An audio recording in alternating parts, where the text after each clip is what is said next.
from the brutality of Bloody Sunday and the Edmund Pettus Bridge came historic voting rights legislation. So now let's step up, write the next chapter in American history, where January 6th marks not the end of democracy, but the beginning of a renaissance of liberty and fair play. I did not seek this fight brought to this Capitol 1 year ago today, but I will not shrink from it either. I will stand in this breach. I will defend this nation, and I will allow no one to place a dagger at the throat of democracy. We will make sure the will of the people is heard.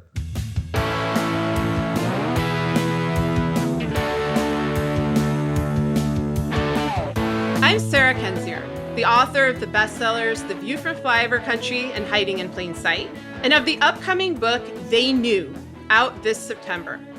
I'm Andrea Chalupa, a journalist and filmmaker, and the writer and producer of the journalistic thriller Mr. Jones, about Stalin's genocide famine in Ukraine.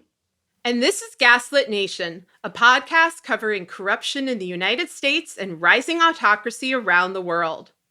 This week's Gaslit Nation Early Show, available for Patreon subscribers at the Truth Teller level and higher, is a recording of the sounds of Sarah and I smashing furniture following the news of Paul Manafort's book deal from Simon & Schuster, a blood money machine apparently. Be sure to tune into that. We're also answering questions from our listeners at the Democracy Defender level and higher as Gaslit Nation's community continues to keep us sane.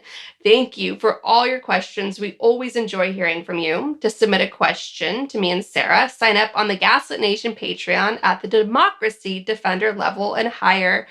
And we just need to get through these years together, and we appreciate all your support. So first up, we are going to be diving into the big Merrick Garland speech on January 5th in tribute to the horror show of January 6, 2021, when Trump and his white supremacist terrorist army tried to violently overthrow our democracy and install Trump and his family as a dictatorship. So to give us a breakdown of Merrick Garland's speech, a quick summary, is Merrick Garland's own professor from way back when, Lawrence Tribe, speaking on MSNBC. We'll play a clip of that now. Professor Tribe, what did you hear in that speech today? I heard a person of great principle and integrity, very smart. I heard him describe one important set of investigations going from the ground up, from the boots to the suits in terms of the January 6 perpetrators. It's important that he do that. But I heard absolutely nothing about the larger plot to overturn the election. That was not January 6th. January 3rd was the date on which the then president, twisted the arm of Raffensperger. Late December, he was doing things with people like Jeffrey Clark. That broader plot was plan A. Plan B was the one they had to resort to with the violence at the Capitol. It doesn't necessarily, you don't work your way up from the people who smashed windows to the arm twisting, which itself violated federal law and was part of a broader plot. It doesn't necessarily take a long time to build a case for seditious conspiracy. In fact, I was looking it up. In March of 1954, 10 Puerto Rican separatists stormed the Capitol, but they were prosecuted not for violating the physical space. They were prosecuted for seditious conspiracy. A year later, they were sentenced to 16 to 75 years in jail. A year later. You don't have to move slowly when the clock is ticking. The clock is ticking here. I agree very much with Adam Schiff. There's no basis for the Attorney General to be waiting on that broader investigation. And yet the scary thing is there is simply no indication that the Department of Justice is investigating that broader plot. In his speech, Garland announced there have been over 700 arrests related to the January 6th attack on the Capitol. The speech also focused heavily on voting rights as Republicans legislate the big lie on the all-important state government level, where our elections are certified. The speech, I kid you not, you can listen to it yourself. Garland's speech, both sides the coup, by pointing out there's political violence on both sides, when in reality, we've been hearing for several years now from the FBI and others that white supremacy terrorism, aka Trump's base, is the most dangerous terrorist threat America faces. It's very clear that the political violence and determination to turn our democracy into an authoritarian prison is overwhelmingly coming from one side, a danger Garland did not acknowledge. Instead, he stressed that he does not have an agenda. If that is true, why did his DOJ approve funding for Durham's agenda-driven witch hunt investigation of anyone who dared to warn or provide assistance to law enforcement about Trump and Russia, allowing the Durham investigation to continue? Funding that farce with taxpayer dollars is very much a stink on Garland's DOJ. Garland is allowing himself to be used for a right-wing agenda. And so, in his statement that his department has no agenda, that is proven false by his DOJ's support of the Durham charade. Those who want to believe that American democracy is like Disneyland and that we'll eventually have our happy ending, never mind the decades of institutional decline and none or very little accountability for such dangerous disasters as Watergate, Iran-Contra, Bush's wars in Iraq and Afghanistan, Wall Street crashing the global economy in 2008, and rampant greed and corruption that allows disinformation machines like Facebook and Fox News to thrive, while hedge funds gobble up and destroy newspapers and other local news outlets that expose corruption at the root. There is no democracy Disneyland. People can comfort themselves all they want, stick their heads in the sand, and listen to other white people, reassuring them that everything is fine. But for non-white communities, especially Black and Indigenous people who know American history as authoritarian history and the legacy of those threats in their lives that continue today, everything is not fine. Our system is broken, and therefore Garland and the DOJ should not be given the benefit of the doubt. We're the ones, Sarah and I here on the show, we warned well in advance that Robert Mueller's investigation is a sham. So prepare yourselves now for Trump to get away with his crimes. We want to be wrong about this. We always want to be wrong about these things. We want to believe in democracy Disneyland because it feels good. But we have kids who have to inherit this mess, and we want them to grow up in a safe country where the system actually works for everybody and people are comforted by meaningful action from a strong federal government that protects democracy, not PR statements. Right? That's very important to understand. Yes, we're going to unite in the big, messy, big tent of the Democratic coalition. We're going to fight like hell in the 2022 midterms. We're going to do everything we can to reverse the historical trend of the president's party losing the midterms. We're going to fight like we are going to win. We're going to fight on every single front. We're going to bring our community of listeners together. We're going to show up. We're going to do what we can because we've done that every major election since the start of the show because we need to do that for our democracy to survive. We have no choice. Sarah and I point out what's wrong, and then we point out what we need to do, and then we fight like hell to hold the line. All right, we do that for our children and your children. We do that for all the people who have suffered far too long in vulnerable communities. We do that to brace for impact and stand a fighting chance for when the worst of climate change starts to hit. All right, so we're not saying any of this to demoralize you. We actually feel it's very healthy and normal to shine a light on what's wrong. That way you can address it and confront it and get rid of the darkness. So we're just here shining our light because that's what we know to do. And we're going to stand in our truth. It would be a lot more lucrative for us. It'd be a lot more fashionable. We would certainly not be on some blacklist at MSNBC. If we were to say that everything's fine, Garland will save you, here are all the ways that Garland is doing the right thing and everything's great. If we were to sell you that Kool-Aid, it's actually better for us. It's much better for us financially. But instead, Sarah and I remain the goth girls in the high school cafeteria that no one wants to sit with. And that's fine. I'm comfortable with that. I like Sarah's company. I think after all these years, she's likes mine more or less, and so we're gonna be comfortable at our little corner table, away from the jocks and cheerleaders. So at the commemoration for the officers who lost their lives, only 2 Republicans showed up. Representative Lynn Cheney and her powerful shadow broker father, the Halliburton puppet master of the George W. Bush terror regime, Dick Cheney, which shows you how far our country has morally fallen. President Biden delivered a fiery speech on January 6th, which you heard a clip of at the start of our show.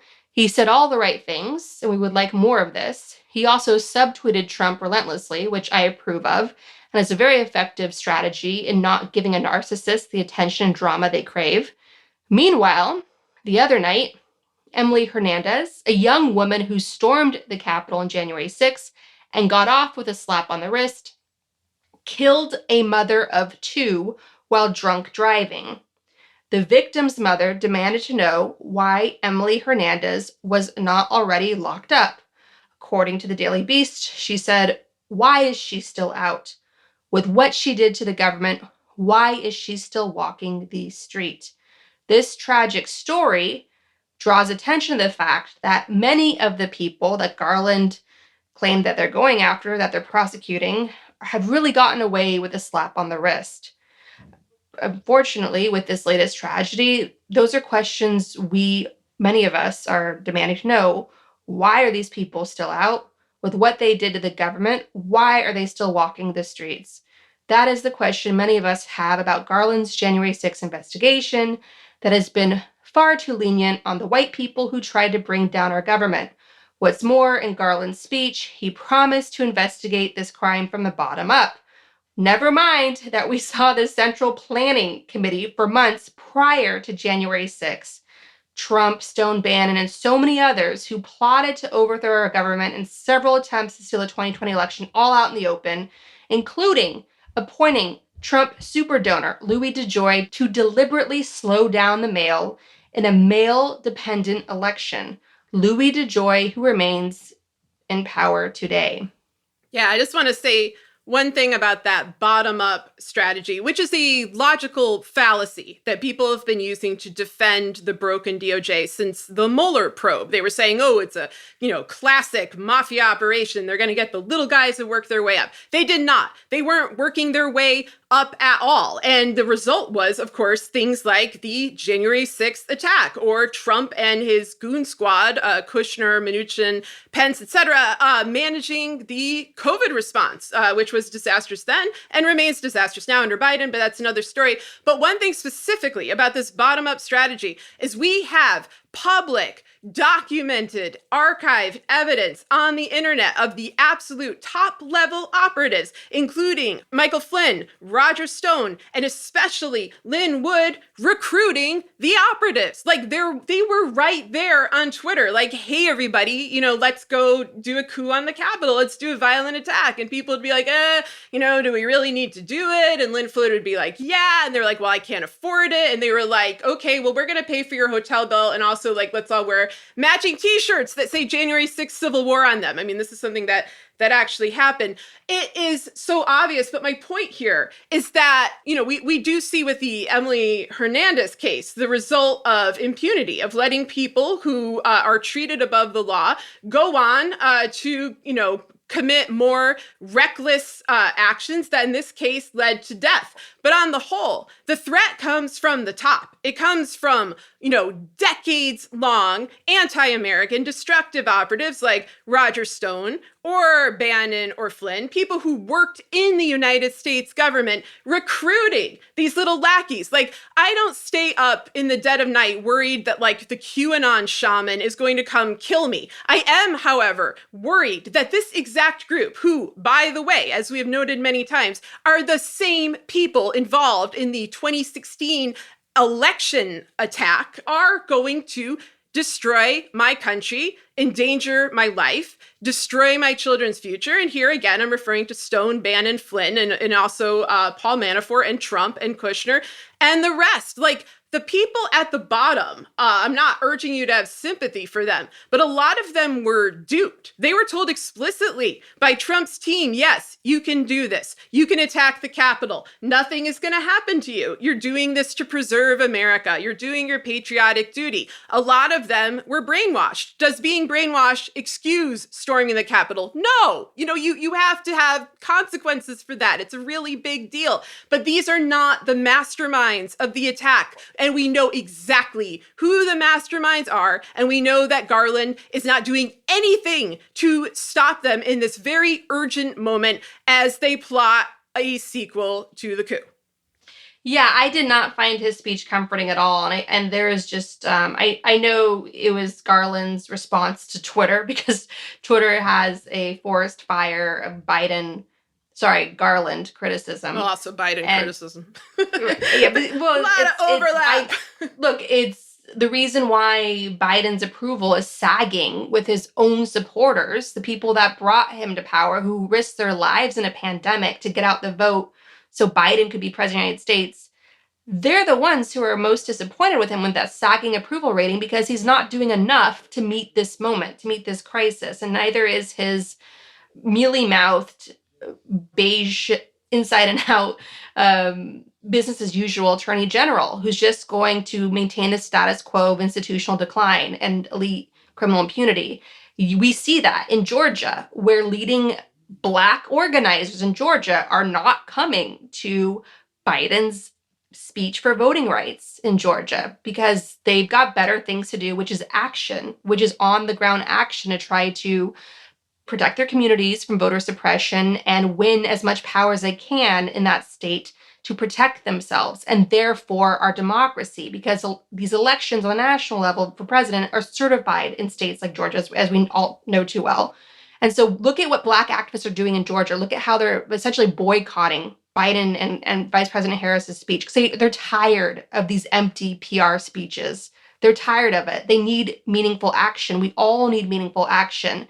And this is further confirmation that the utter lack of action for any accountability of all these criminals that terrorized us for far too long, Trump and his goon squad, any high-level indictments for any of those people who drove the violence, like Bannon on this podcast, Roger Stone going out of the streets with these white supremacist terrorists and so forth. We need to see high-level indictments. The American people live through far too much. Like, they're treating us like we're stupid. We know what was done to us for so long. We know what's at stake. Arrest people already. Mueller packaged you a charging memo in his Mueller report. You can indict Trump on charges of obstruction of justice. You can go after Paul Manafort for breaking his plea deal. Andrew Weissman, who was a lead prosecutor on the Mueller investigation, said, oh, Manafort just got a book deal? The Kremlin's longtime operative just got a book deal, trying to turn himself into a political prisoner, a martyr, language used by the Kremlin propaganda machine itself when Manafort was under investigation, and then was finally pardoned by his longtime friend and neighbor, Trump, and a very limited pardon, by the way, which leaves Manafort still vulnerable to prosecution. But Andrew Weissman, right, who led that Mueller investigation with Mueller, like, he said, here are all the ways this book deal from Simon & Schuster can actually be used by the DOJ to throw more charges at Manafort. But it's all up to the DOJ. It's all up to the DOJ. So Garland has so many shiny paper-wrapped gifts that were laid at his feet that he could act on to bring these longtime criminals to justice, to lock them up for our safety here in the United States and safety for struggling democracies like Ukraine, where Manafort made and hid a fortune for years, destabilizing Ukraine with the same dark arts he used on us in 2016.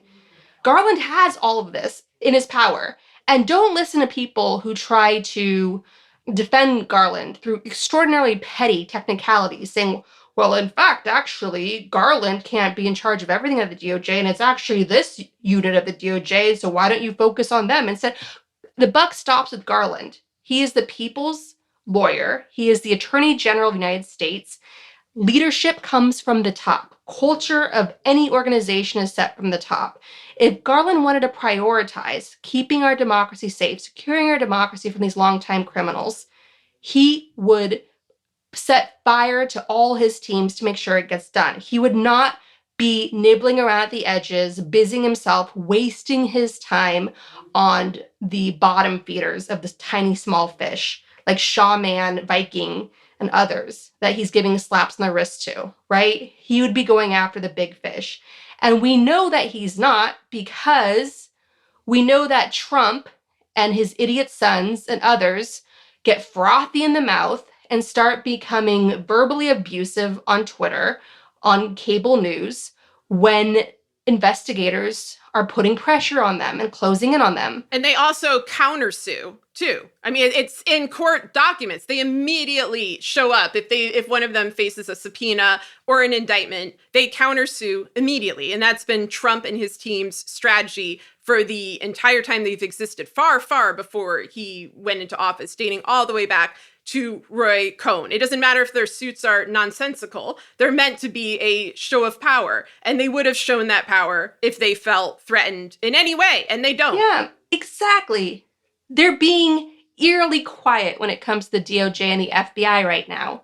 Well, except when Trump said he loved Merrick Garland, which I think, much like his praise of Nancy Pelosi, was a completely sincere statement. You know, so also when Trump has praised the media, when he's been like, you know, admitting, yeah, I can manipulate you into doing whatever I want, haha. Like every now and again, it's like Trump almost gets frustrated with the inability of our institutions to hold him in check. It's like he's dealing with his own sadistic narcissism, pushing the boundaries as far as they go. And because there's no give, there's no pushback, there's no challenge for him here, it's like he has to, you know, amp it up a notch by just flat out admitting what he's done. He's constantly confessing these crimes and then praising the people who refuse to investigate them. And you would think, well, you know, if anything, that provides a windfall of evidence and information to anyone who would want to investigate him. Like, for example, when he confessed to obstruction of justice on television in 2017 to Lester Holt, nothing happened. So then he goes and confesses it again in 2021. And again, nothing happens. And so he eventually starts admitting who is truly on his side, who is controlled opposition, who are Vichy Democrats, people like Pelosi and Garland. And he's correct. You know, I want to say a warning to President Biden, as we'll get to more later in this show. Gerald Ford lost re-election for pardoning Nixon. If there are any high-level arrests, including for Trump, for January 6th, for obstruction of justice, and other crimes and corruption, then what do you think is going to happen to you and the Democratic Party? Again, the Mueller report was neatly packaged for you to indict Trump and others. Where are the indictments? Why hasn't Garland taken any action to indict Trump based on the Mueller report? That alone right now, he could have spent the last 10 months on that. This is low-hanging fruit rotting on the vine because the statute of limitations will run out soon. As for the investigation in the House, that will be shut down as soon as Republicans come back to power in the 2022 midterms. Obviously, we'll fight like hell to stop that from happening, but historically, that's what happens in midterm elections. The opposition party comes to power as a judgment on the president. So with the House January 6th committee gone in just a few short months, what then? Some of the most chilling words from Garland's speech were, as long as it takes. Mm-hmm. Garland's DOJ will investigate January 6th as long as it takes. See, here's the thing. You don't have that much time. And dictatorships come to power quickly. Hitler only needed 6 months when he came to power to turn Germany with its strong institutions into a genocidal dictatorship. Garland knows that, but yet he's not acting with any urgency. If he were, we'd hear howling protests from Trump and his idiot sons. Who are Trump and his idiot sons howling about now? New York Attorney General Tish James and her civil and criminal investigations in the Trump crime family. We know that New York's Attorney General is actually doing something because Trump and his idiot sons keep complaining about it. They're eerily quiet when it comes to Garland's investigation, which means they must think they're safe when it comes to Garland, who is busying himself, working his way up from a bunch of dirty white people Trump used as a last-ditch effort to stay in power. They know it's going to be a while before Garland eventually makes his way up to them, and by that time, should that ever happen, it'll be too late. The clock would have run out. A new president, likely a Republican, will come to power in 2024 on a wave of voter suppression and Kremlin help, likely losing the popular vote but stealing the oh-so-close Electoral College. That is why you don't both sides a coup. When one side is hell-bent on dictatorship, they had Nazi t-shirts. Infamous hate groups like the Proud Boys and others led violent marches in the lead-up to January 6th, marches that featured Roger Stone and others. They attacked a historically black church. The young woman who stole Pelosi's laptop and tried to give it to the Kremlin posted a video of herself doing a Nazi salute. We're up against actual Nazis.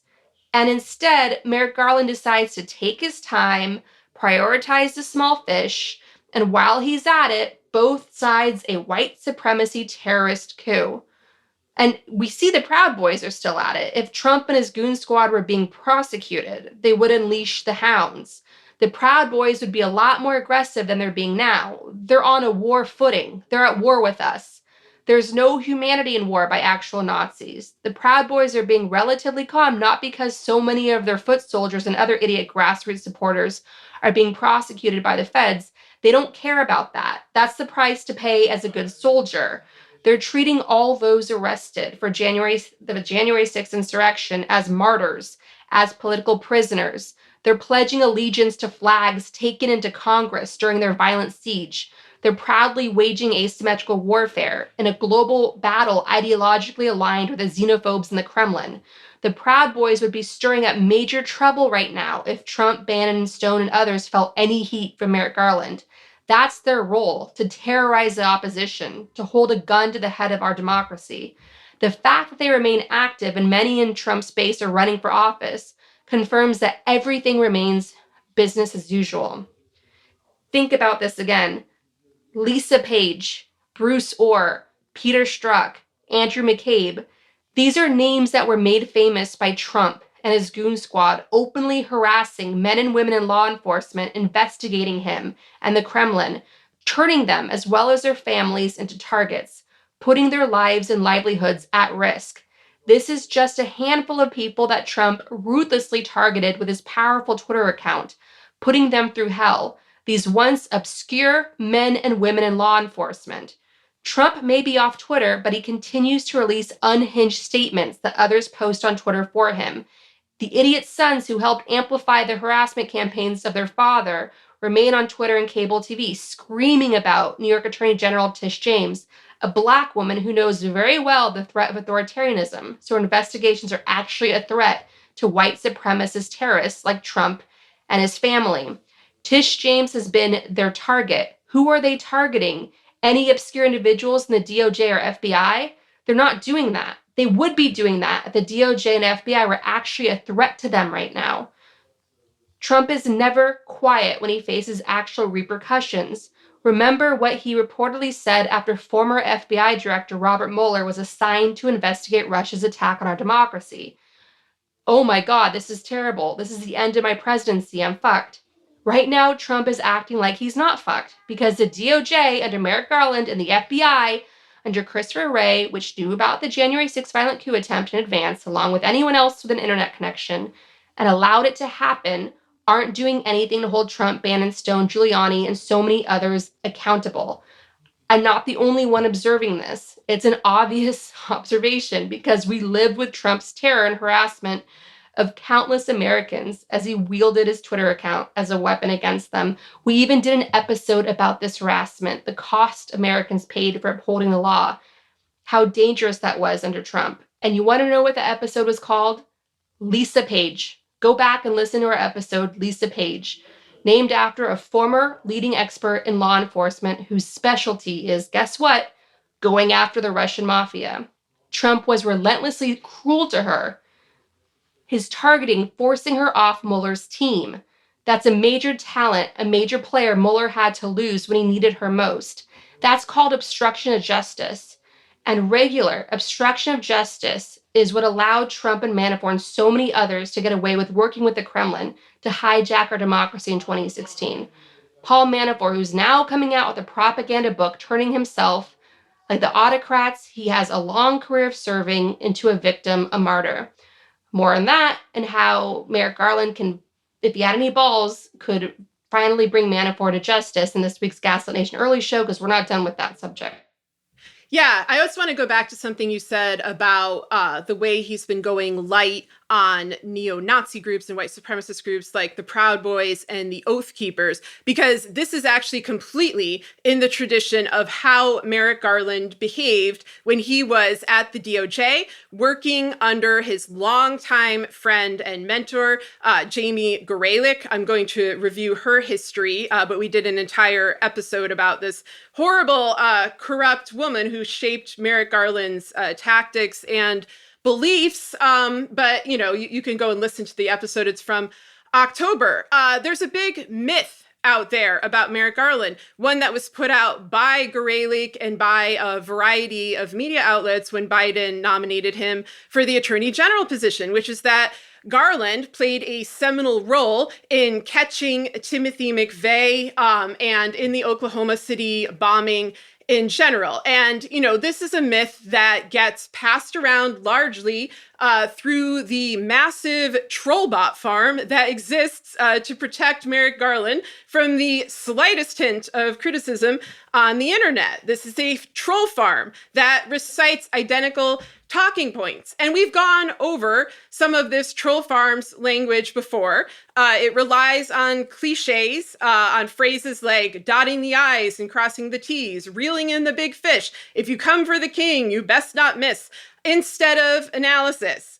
This troll farm has been at it for years because it is the same group of bots, the same sort of collectives. You can see this if you click on, who they're following and who they follow. It's all these weird anonymous accounts. It's the same ones that did this to defend the Mueller probe. And of course, the Mueller probe failed, as we at Gaslit Nation warned it would, as it was failing in real time. The only thing that wasn't a failure was the report itself, which is, as Andrea noted, documented Trump's many acts of obstruction of justice and provided a roadmap for indictments. But Garland refuses to even consult the Mueller report, much less pursue indictments for obstruction of justice. So anyway, as I said, one of the tactics that this trollbot army uses is to bring up Oklahoma City, which happened when Garland was working for the Clinton administration DOJ in the 1990s. Their claims about his role, however, are total horse shit. And it is also an object lesson here in why paywalls are dangerous. Earlier this year, we discussed how so much of the news that was publicly available during the years of the Trump administration is now paywalled. So people are left with headlines. They are left with glowing headlines like, out of the horror in Oklahoma City, Merrick Garland forged the way forward, or how did the Oklahoma City bombing shape Obama Supreme Court nominee Merrick Garland? And then they can't read the actual article, which, as I will reveal to you now, contains some pretty damning information. It also contains a shitload of quotes from the aforementioned mentor, Jamie Graylick, who seems to have been responsible for this PR campaign that has bamboozled people into thinking that Merrick Garland is the kind of guy who would crack down on militants, crack down on white supremacists, uphold justice, pursue people who are a threat to this country. No. So just to briefly review the background on Graylick, she is the quintessential big law corruption lawyer. Much like her mentor, Alan Dershowitz, she seeks out the worst people in the world to represent in court. This goes far beyond everybody's right to legal representation.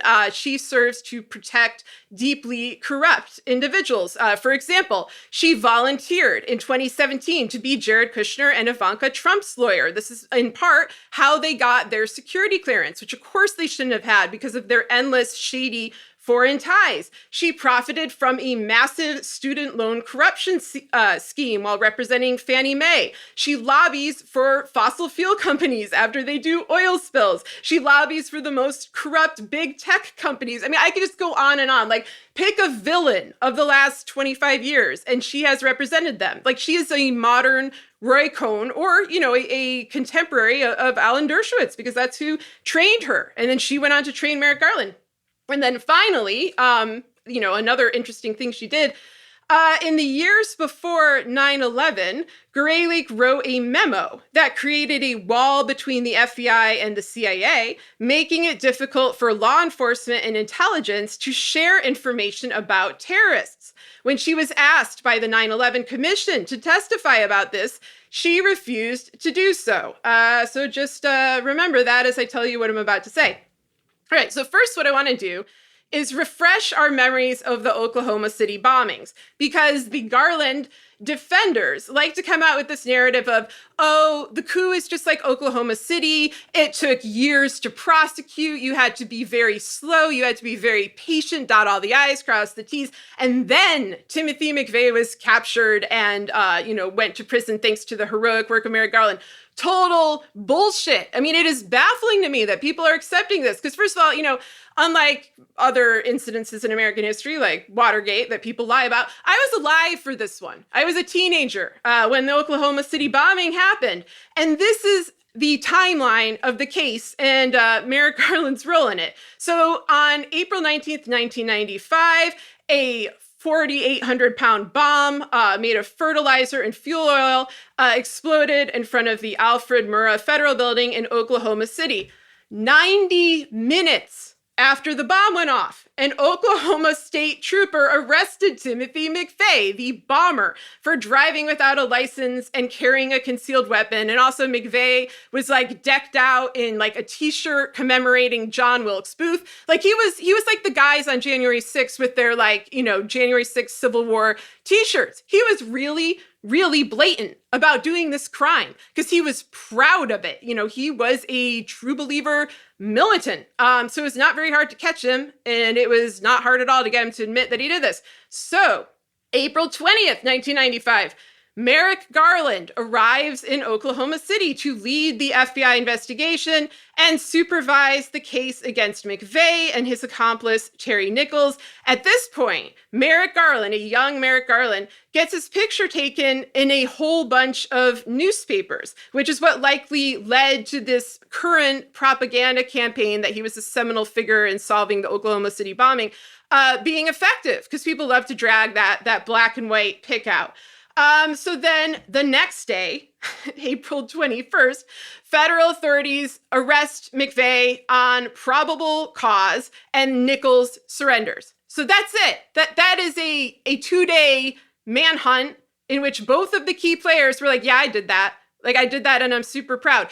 It is hard not to arrest them, or you would think it would be. I mean, you'd think it would be hard to not arrest the coup plotters who are just as blatant as McVeigh was about their action, just as proud, but he's not doing it.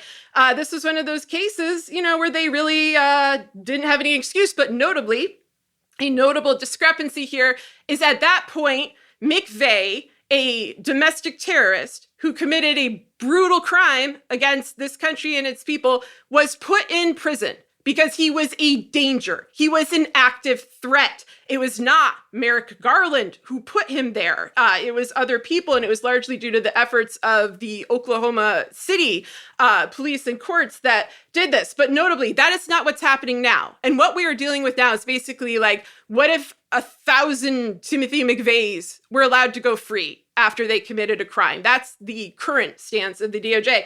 So how did we get this myth? What did Garland actually do there? Let's hear from the defense lawyer, Michael Tigar, who is quoted in the Atlantic's paywalled article about, how did the Oklahoma City bombing shape Obama Supreme Court nominee Merrick Garland. That article, by the way, is back, obviously, from 2016. And so Tigar says that he remembers the government lawyer, that is Merrick Garland, as being a distant figure in the case. And then I'm going to quote him here. Garland showed up for a bail hearing, and that's the only time I can remember him doing anything in the case. He was sent out from Washington, D.C., and that was it. How he got the reputation as having a great deal to do with it, you couldn't prove it to me.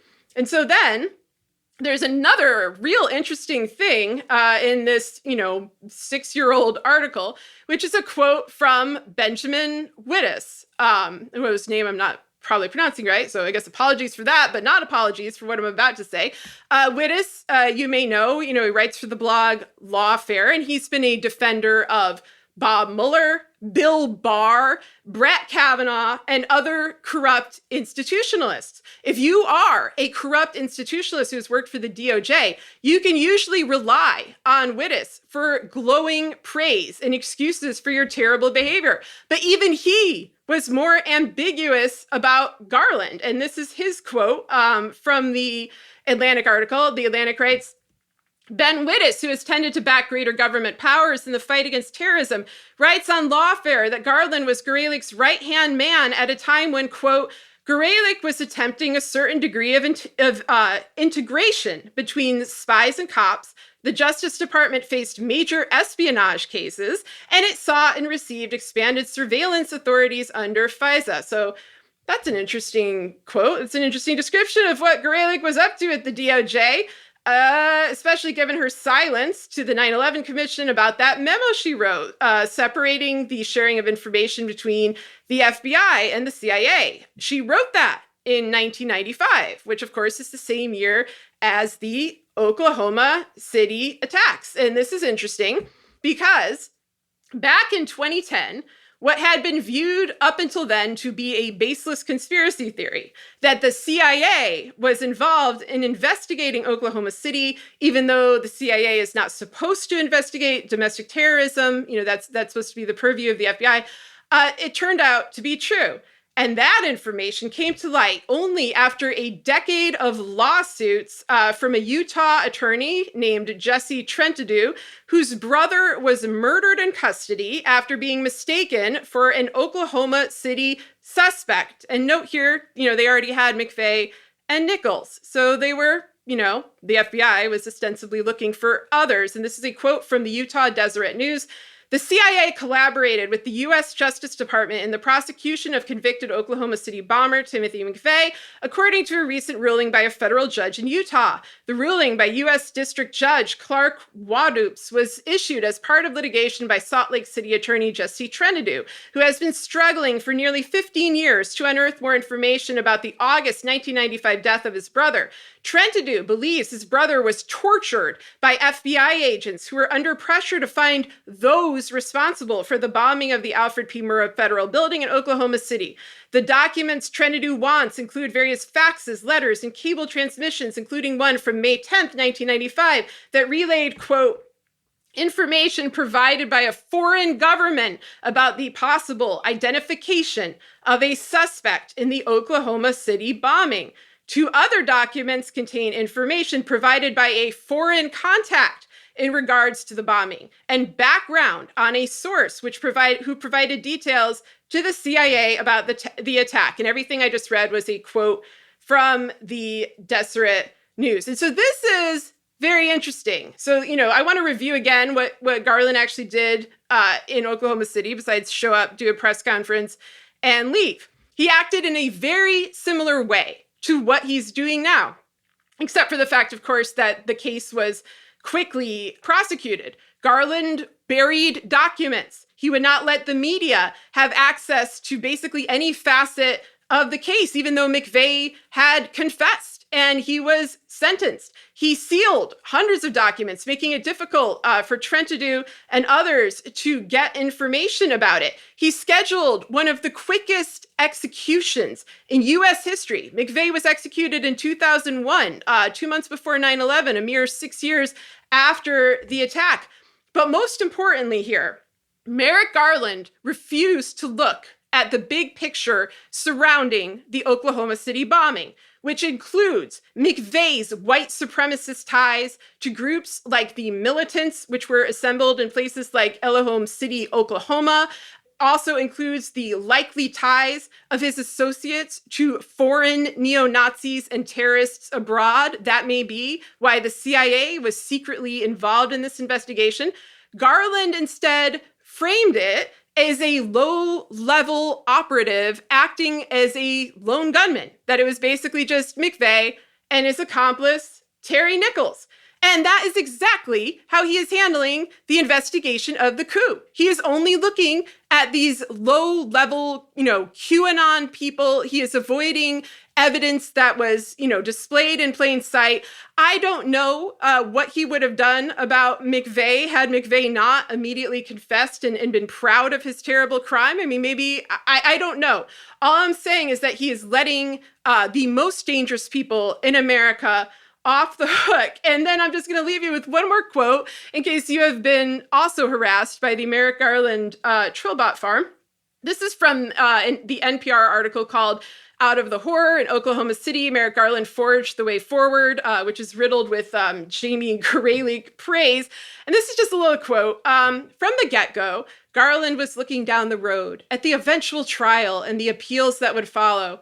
My own experience, this is Garland talking, my own experience had been several years after even very bad crimes, it looks different. So you want to make sure that every I was dotted and every T was crossed, he said. Wow, super familiar phrasing there. So yeah, a little history lesson about Merrick Garland and his corrupt backer, Jamie Graylick. I just want to raise one final point, which is that Merrick Garland's remarks about the Voting Rights Act and about voting rights were just as hollow in that speech as his remarks about the investigation and prosecution of the January 6th attack. And here we see Garland and Biden acting in tandem. This is why the activists from Georgia, the ones who helped turn Georgia blue, mostly Black activists from Georgia, are rejecting the hollow symbolism of Biden and Harris showing up here. They could do so much more. They could enforce action. They could be the LBJ style civil rights presidency that many anticipated that Biden and Harris would be. Instead, what they do is, I mentioned this troll farm before that blathers on and attacks people who even vaguely criticize Merrick Garland. That same group of people is out there harassing the Georgia activists who worked so hard during a pandemic, dealing with white supremacy, dealing with attacks from the Trump administration. Like, that is the viewpoint of this administration. I don't see any other sign. It's as empty as Pelosi and her kente cloth performance during the Black Lives Matter protests. And, as I said before, I really wish this was not the case. They obviously have the capacity to change. These are people in the highest level of institutional power. And if they wanted to protect voting rights, they would. They certainly wouldn't send out a bot farm, which they both have personally approved of, to attack those who are doing it. So we're not the only ones noticing something's awry here. Daniel Goldman, former lead counsel for the House impeachment inquiry, who served as an assistant U.S. attorney in the Southern District of New York, where he prosecuted the Genovese crime family. And this is important. Goldman successfully went after the mob. Trump was described by former FBI Deputy Director Andrew McCabe as a mob boss. So many others in law enforcement that were in Trump's orbit described him as a mob boss. We know the guy was mobbed up with Russian mafia money coming in. There was a gambling den of the Russian mafia in Trump Tower, which is essentially a dorm for the Russian mafia. So given that we're dealing with mafia dynamics here. Goldman knows of which he speaks. He successfully prosecuted a mob family. Goldman had this to say on Twitter following Merrick Garland's speech, quote, "If DOJ investigates Trump and his close associates for conspiring to fraudulently overturn the election, I believe we will know. Not because of leaks from DOJ, FBI, but because Trump world will make a lot of noise. And a year is a long time to wait to speak to witnesses, etc." Exactly. A former prosecutor who went after the mob does not see any signs that Merrick Garland is going after Trump and his goon squad. On Twitter, Goldman backed up what CNN legal analyst Eli Honig wrote following Merrick Garland's PR speech, namely in response to the dangerous assumption that Merrick Garland is waiting for some inexplicable reason on the January 6th investigation in Congress to throw the hammer at Trump. And if Garland were doing this, it would be an increasingly stupid and dangerous loss of time, given that Biden's low approval rating means the Democrats will likely lose the House in 10 months, and that shuts down the House investigation. Here's what CNN's legal analyst Eli Honig wrote in response to this nonsense being pushed by some in the savvy set of fantasy football TV lawyers. Honig writes, quote, "There's no plausible way a real prosecutor would, one, do nothing while waiting a year plus for a referral from a political body, and two, allow that political body to interview and publicly disclose information from key witnesses before even starting a criminal investigation. Meaning, either Garland is already on this or he's never going to be. I'm in the latter camp, given the complete lack of public evidence. No subpoenas, no interviews, no high-level cooperators, no searches, no media reporting. It's possible it's all top secret, but doubtful. Yeah, no public meltdowns. Where are all the meltdowns when Trump and his goon squad feel cornered? I mean, Roger Stone full-on threatened the life of a judge on Instagram, all right? None of that's happening, except for against Tish James currently, because she's actually getting things done. I know Garland, in his speech referencing Watergate, got a bunch of people excited. As we pointed out on this show, Jill Wine-Banks, a prosecutor of Watergate, has said that the investigation into January 6th should move faster than the Watergate investigation because the crime happened out in the open. So even comparisons of the pace of Garland's investigation to Watergate are wrong. The bad guys are exponentially faster than the good guys. Democrats need to wake up because their lives are going to be a complete hell, including Biden's, if the American people do not see high-level indictments in the January 6th attack and months-long attempts to steal the 2020 election. This is what awaits Biden if his attorney general fails to do his job as the American people's lawyer. If Democrats lose the House, Biden will be impeached. How likely is this to happen? Actually, Democrats stand a decent chance currently for holding on to the House, given that redistricting isn't turning out to be all that bad for them so far, but it all depends on Biden's approval rating, as midterm elections are, as we keep pointing out, a judgment on the president. We had all feared that Republican gerrymandering would bring them into power, but redistricting so far, it has been a wash, meaning Republicans were forced to shore up their own districts, keeping them bright red, instead of venturing out to gobble up more districts for themselves. Democrats actually didn't do so badly in the process. There are still some pending lawsuits to challenge some really obscene gerrymandered maps by Republicans in Ohio, Georgia, North Carolina.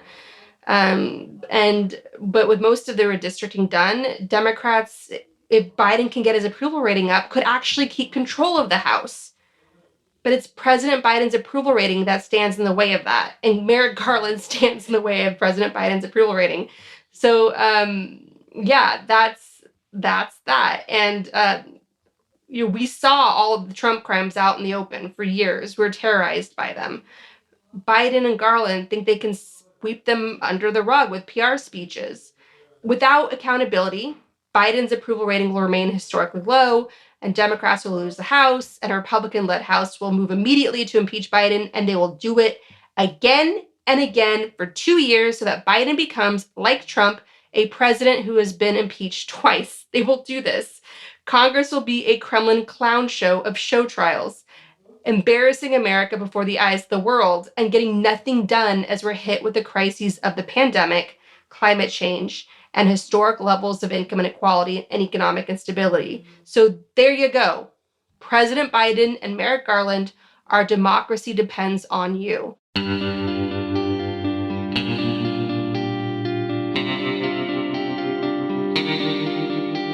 Our discussion continues, and you can get access to that by signing up on our Patreon at the Truth Teller level or higher. We want to encourage you to donate to your local food bank, which is experiencing a spike in demand.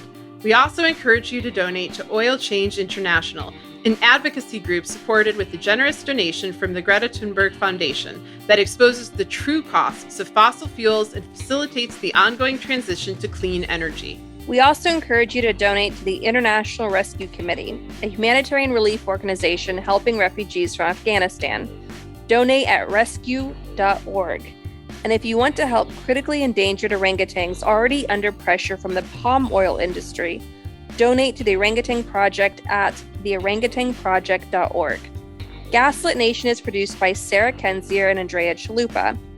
If you like what we do, leave us a review on iTunes. It helps us reach more listeners. And check out our Patreon. It keeps us going. You can also subscribe on YouTube. Our production managers are Nicholas Torres and Carlin Daigle. Our episodes are edited by Nicholas Torres, and our Patreon exclusive content is edited by Carlin Daigle. Original music in Gaslit Nation is produced by David Whitehead, Martin Bissenberg, Nick Farr, Damian Arriaga, and Carlin Daigle. Our logo design was donated to us by Hamish Smith of the New York-based firm Order. Thank you so much, Hamish.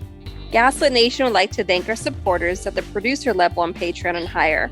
Jess Sauer, Chick Quinn, Lily Wachowski, Megan McNerney, Sean Rubin, Todd S. Perlstein, Pat, Kenny Main, John Schoenthaler, Frank Jaquette, Ellen McGirt, Joe Farron, Larry Gasson, Erica Moore, Karen A. Deal, Nico Phillips, Brian E. Castor, Lex Reed, Andrea Scalzo, or Andrea, we don't know, Karen Heisler, Jordan Sanders, Ann Bertino, T.R. Dunstan, John Millette, David East, Stu, Shannon Nacy, Ida, Chris Fellow, Ben Wheaton, Joseph Mara Jr., Rich Holcomb, Thomas Scheibe, Kelsey Malsom, Julie Matthews, Meganopolis, Mark, Barbara Kittredge, Matthew Womack, Silas Frank, Sean Berg, Kristen Custer, Tracy Ash, Benjamin Galuza, Kat Gillis, Kai Gillis, Kai Gillis, Sharon Hattrick, Irv Robinson, William Barry Reeves, Richard Smith, Emmy, Kevin Gannon, Yvonne Q, Mike Christensen, Sandra Kalmans, Katie Masuris, John Laughlin, Jeff Thompson, James D. Leonard, Leo Chalupa, Carol Gulstadt, Michael Wood. My eyes are watery. Michael Woodridge. Crimer, no criming. This always makes me laugh. I've said it so many times. I think it's all that Dora the Explorer era of my children's life. Anyway, go on. Every time. Jason Benke, Joe Darcy, Ann Marshall, Jeremy Lewis, Joel Newman, Trigve, Christine M., D.L. Singfield, Matt Perez, Nicole Spear, Brian Tajudin, Maureen Murphy, Michelle Dash, Abbey Road. I don't know. Is that it may be a rude name. I don't know. It's a cool name. We're pro your name, thrilled. no matter what it is. Jans Alstrup Rasmussen, Victoria Olson, Alabama, ZW, Jason Bainbridge, Sarah Gray, Mike Tripico, Diana Gallagher, John Ripley, Ethan Mann, Piet Yitzma, David Porter, Kate Cotton, Kim Mellon, Leah Campbell, Lynn Schneider, Jared Lombardo, Karen Humphreys, Eric Kaplan, Tanya Chalupa. Thank you all so much for your support of the show. We could not make Gaslit Nation without you. Thank you.